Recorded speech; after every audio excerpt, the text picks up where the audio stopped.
मोहतरम हज़रात, अस्सलामु अलैकुम वरहमतुल्लाहि तआला वबरकातुहू। नहमदुहु व नुसल्ली व नुसल्लिमु अला रसूलिहिल करीम। साइल ने सवाल किया है कि हज़रत, अक्सर व बेशतर नमाज़ जनाज़ में हम देखते हैं कि लोग चौथी तकबीर होने के बाद कुछ तो एकदम हाथ छोड़ देते हैं और कुछ लोग एक तरफ को सलाम फेरते तो एक हाथ छोड़ देते हैं, दूसरी तरफ को सलाम फेरते तो दूसरा हाथ छोड़ देते हैं, और कुछ लोग नियत बांधे रहते हैं, दोनों तरफ को सलाम फेरने के बाद फिर वो हाथ छोड़ते हैं। सही मसला क्या है, इससे आगाह फरमा दीजिए। देखिए हज़रात, नमाज जनाजा में 4 तकबीरें कहना फ़र्ज़ है और खड़े होना फ़र्ज़ है।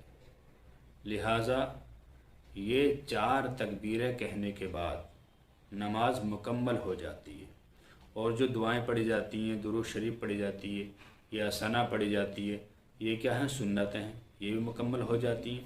लिहाजा चौथी तकबीर पर ये नमाज मुकम्मल हो जाती है। इसीलिए चौथी तकबीर के बाद दोनों हाथ छोड़ दें, उसके बाद सलाम फेरें। दूसरी बात यह है कि चौथी तकबीर के बाद हाथ इसलिए छोड़ दे दोनों कि कोई आने वाला ये ना सोचे कि अभी नमाज हो रही है, लिहाजा मैं भी खड़ा हो जाऊं।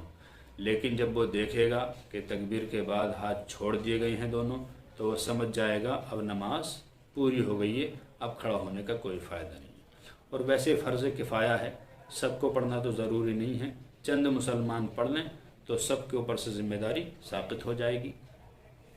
लिहाजा चौथी तकबीर के बाद दोनों हाथ छोड़ दिए जाएं और दोनों हाथ छोड़ने के बाद फिर सलाम फेर दें। इस तरह ये नमाज का सही तरीक़ा है। ये मसला बहुत सारी कुतुब में, जो मसाइल की कुतुब हैं, सब में मौजूद है। फतावा रज़्व शरीफ में मौजूद है, जिल्द नंबर 4 सफ़ा नंबर 491 पर, और दीगर बहार शेद वग़ैरह जितनी फतावा की किताब हैं, सब में ये मौजूद है। लिहाजा इस बात में, शक में, तरद्दुद में नहीं रहना चाहिए कि पहला दायां हाथ छोड़ें फिर बायां हाथ छोड़ें, या दोनों को बांधे रहें या दोनों को छोड़ दें। सही मसला क्या है? सही मसला यही है कि चौथी तकबीर होने के बाद दोनों हाथ छोड़ दें और उसके बाद दोनों तरफ को